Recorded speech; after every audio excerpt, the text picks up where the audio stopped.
Assalamualaikum warahmatullahi wabarakatuh. Saya Karmila dari IAIN Syekh Nurjati Cirebon, Fakultas Syariah dan Ekonomi Islam, jurusan Hukum Ekonomi Syariah. Video saya kali ini akan membahas mengenai manajemen sumber daya insani tentang stres kerja.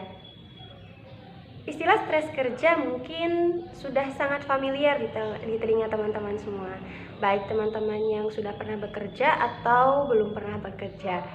Nah, sebenarnya istilah stres kerja ini ataupun stres kerja ini sudah dipahami teman-teman dan sangat mudah dipahami ya. Ini bisa dilihat dari dua kata yang berdampingan, yaitu stres dan kerja. Jadi secara umum teman-teman mungkin sudah paham apa itu stres kerja. Namun alangkah baiknya saya kembali mengulas terkait stres kerja dan pengaruhnya kepada lingkungan kerja juga lingkungan sosial. Maka langsung saja. Kehidupan memang begitu rumit untuk dijalani. Hanya orang-orang yang memiliki keyakinan yang tinggi, tekad yang kuat, dan pikiran yang positif lah yang dapat bertahan. Kehidupan memang sulit untuk dijalani, sehingga memaksa kita untuk terus berjuang dan bekerja lebih dan lebih lagi. Tekanan ekonomi, kepadatan penduduk, kemacetan, problem keluarga, kemudian lingkungan sosial yang tidak ramah, serta harapan-harapan yang tidak sesuai kenyataan merupakan faktor pemicu timbulnya stres. Stres sendiri adalah suatu keadaan yang timbul yang mengganggu fisik, psikis maupun perilaku seseorang, sehingga menimbulkan kegelisahan dan memberi tanggapan melebihi kemampuan diri terhadap tuntutan baik eksternal maupun internal. Stres ini merupakan penyakit laten ya, bahaya laten yang artinya dapat menggerogoti pola pikir ataupun pemikiran seseorang secara perlahan namun pasti, sehingga orang tersebut atau orang yang mengalami stres akan berpikiran negatif. Nah, jika hal ini terus-menerus terjadi, bukan tidak mungkin bahwasanya akan mempengaruhi daya tahan tubuh ataupun fisik seseorang, sehingga mudah terserang penyakit karena imunnya yang menurun dan juga optimis yang melemah. Orang yang mengalami stres cenderung akan mengambil keputusan yang tidak bijak serta tidak relevan. Sementara itu, stres kerja menurut Scott and Scott adalah suatu kondisi yang mana mempengaruhi psikologi seseorang di dalam melaksanakan tugasnya sehingga terganggu untuk menjalankan aktivitas pelaksanaan tugas tersebut serta mengganggu eksistensi dan kesejahteraannya. Stres kerja ini dapat timbul dari berbagai faktor.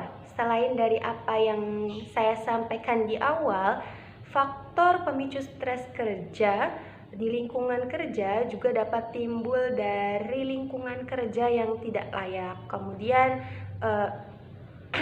jam kerja yang terlalu lama serta beban kerja yang terlalu berat, konflik intrapersonal, dan juga ekspektasi terhadap pekerjaan yang tidak sesuai dengan kenyataan. Nah, stres kerja ini memiliki tingkatan. Jadi tingkatannya itu macam-macam, dari mulai yang ringan, sedang, hingga yang tinggi ataupun akut. Nah, yang tinggi ini bisa kita pahami dengan istilah depresi.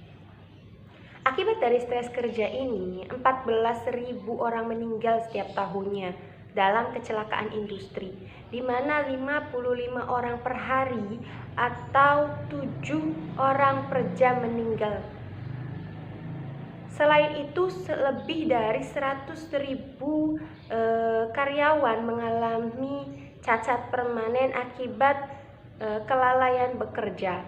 Dan juga karyawan melaporkan bahwa 5 juta karyawan itu mengalami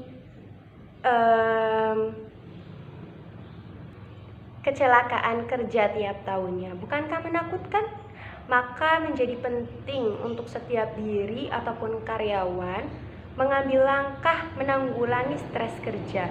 Bisa dengan cara pengunduran diri atau pemutusan hubungan kerja, atau juga mencoba untuk memotivasi dirinya agar bisa terlepas ataupun keluar dari keadaan stres tersebut.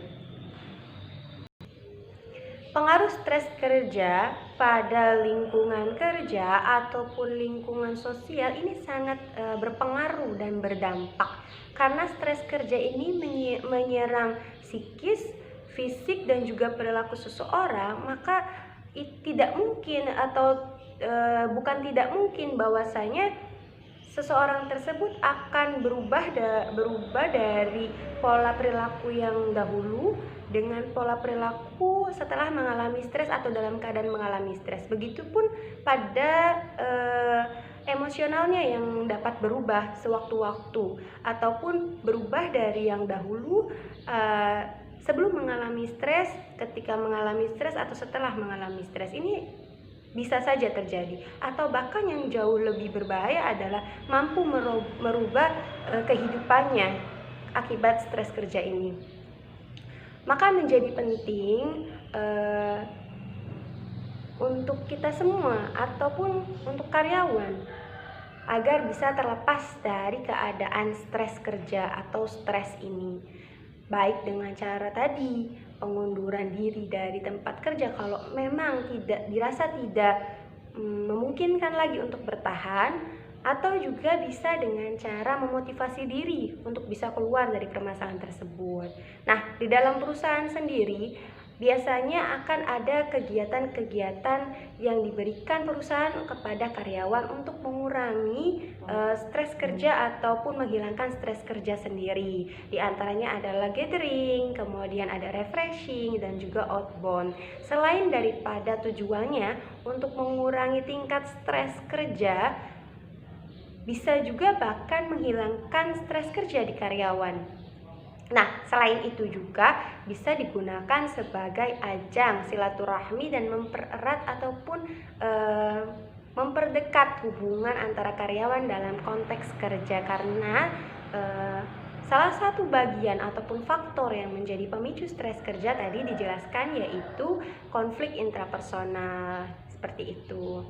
Nah, demikian ulasan kembali atau sharing saya mengenai manajemen sumber daya insani terkait stres kerja. Jika misalkan ada suatu kesalahan baik dalam penyampaian ataupun video yang kurang berkenan, saya mohon maaf.